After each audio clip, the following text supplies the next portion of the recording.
The hospital hallway feels too quiet for what just happened.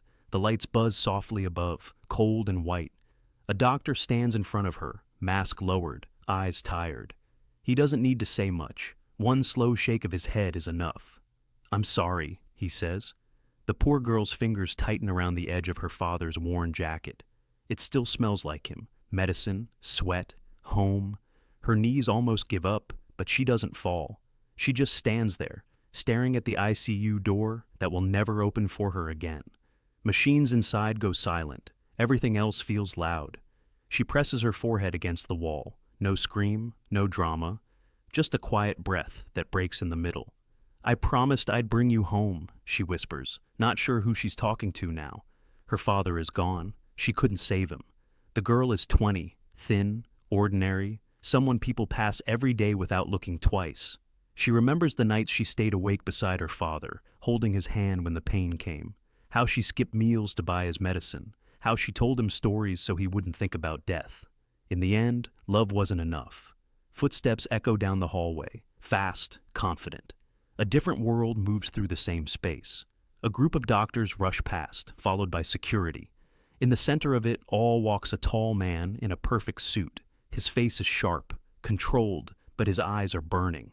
"Aaron," he snaps. "Where is he?" "This way, sir," a nurse replies. The girl looks up.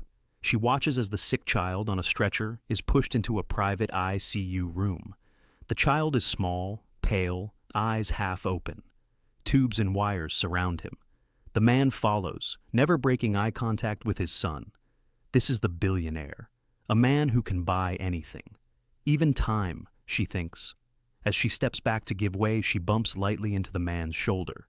I'm sorry," she says softly. He doesn't hear her. Or maybe he does and doesn't care. A guard steps between them, guiding her aside like she's invisible. The doors close. One life has ended. Another is fighting. Hours pass. Morning light slowly creeps in through the windows. The girl sits on a cold bench, her father's jacket folded in her lap. Down the hallway, she can hear the steady beeping of machines. The sound comes from the room of the billionaire's child. She looks toward the glass window. Through it, she sees the boy lying still, alone, except for machines and a man standing stiffly at a distance, afraid to touch. Something tightens in her chest. She stands up slowly, walks closer, just for a second. She places her hand on the glass. "I don't know your name," she whispers, voice shaking, "but I hope you live." Tears slide down her cheeks, silent but heavy.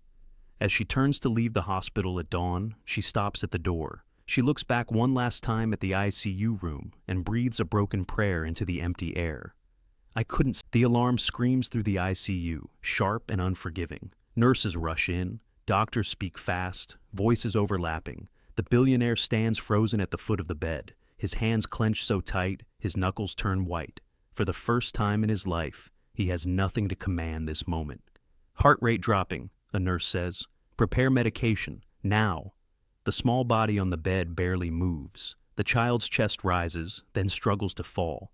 The machines blink, cold and impatient. Outside the glass, the poor girl stops in her tracks.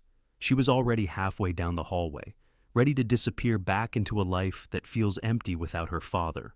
But the sound pulls her back. That sound, the same one she heard hours ago, the one that comes before goodbye. She steps closer without thinking. The billionaire notices her reflection in the glass. His jaw tightens. "Why is she still here?" He snaps at security. "Get her out!" The guard approaches. "Miss, you can't stay here." She nods quickly. "I understand." Her voice is calm, but her eyes are wet. She takes one step back, then pauses. "Can I just say something from here?" The guard hesitates. The nurse glances at the monitor, then at the child's face. So tired, so alone. She says nothing. The silence feels like permission. The girl doesn't touch the glass this time. She sits on the floor instead, back against the wall. She speaks softly, almost like she's afraid to wake the pain.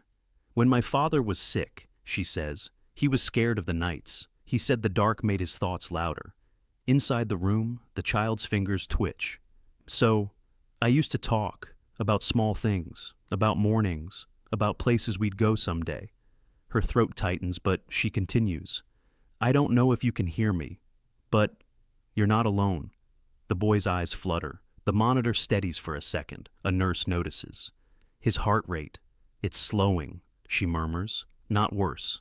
Calmer. The billionaire watches through the glass, confused. Something about the girl's voice cuts through the noise in his head.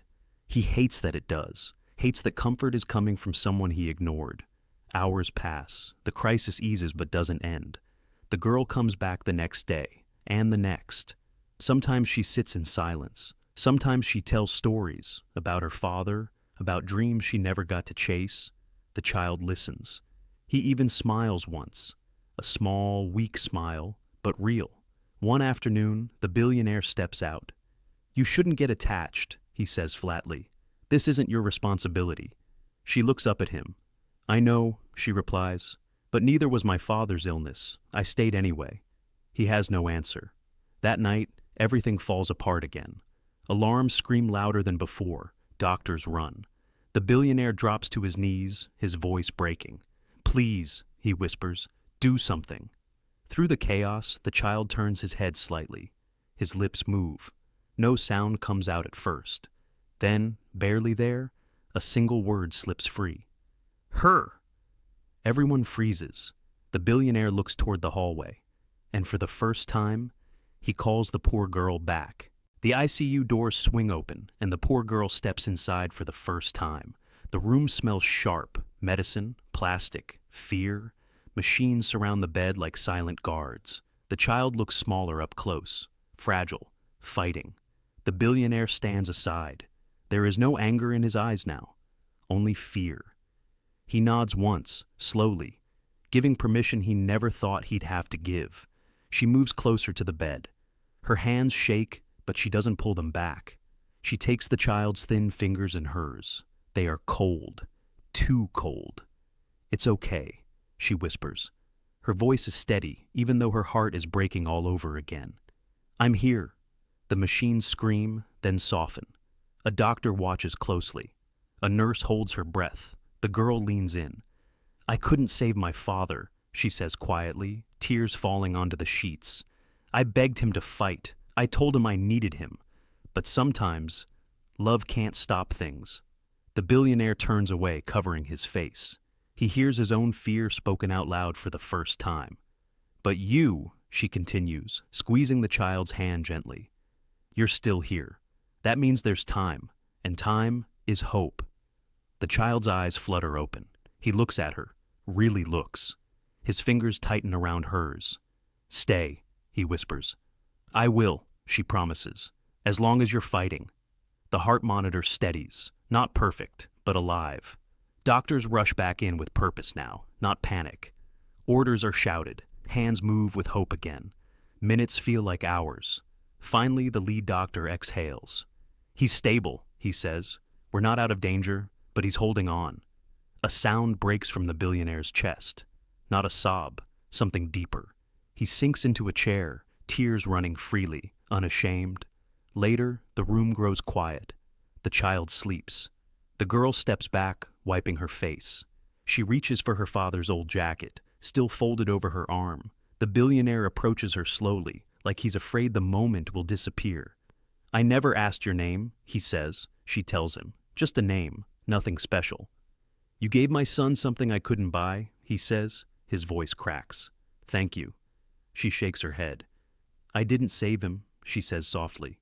"He chose to stay." She turns to leave. No demands, no expectations. He stops her, not with money, not with power. With respect. Days pass. The child improves. One morning, sunlight fills the room, warm and golden. The girl stands outside the hospital, ready to return to her small life. She looks back once. Through the window, the child is awake, smiling, alive. She breathes in, feeling the weight of her father's absence, and something new beside it, meaning. She walks forward, because she couldn't save the man who gave her life. But she saved a child who gave her a reason to keep living. Sometimes, loss doesn't break us. It teaches us why we're still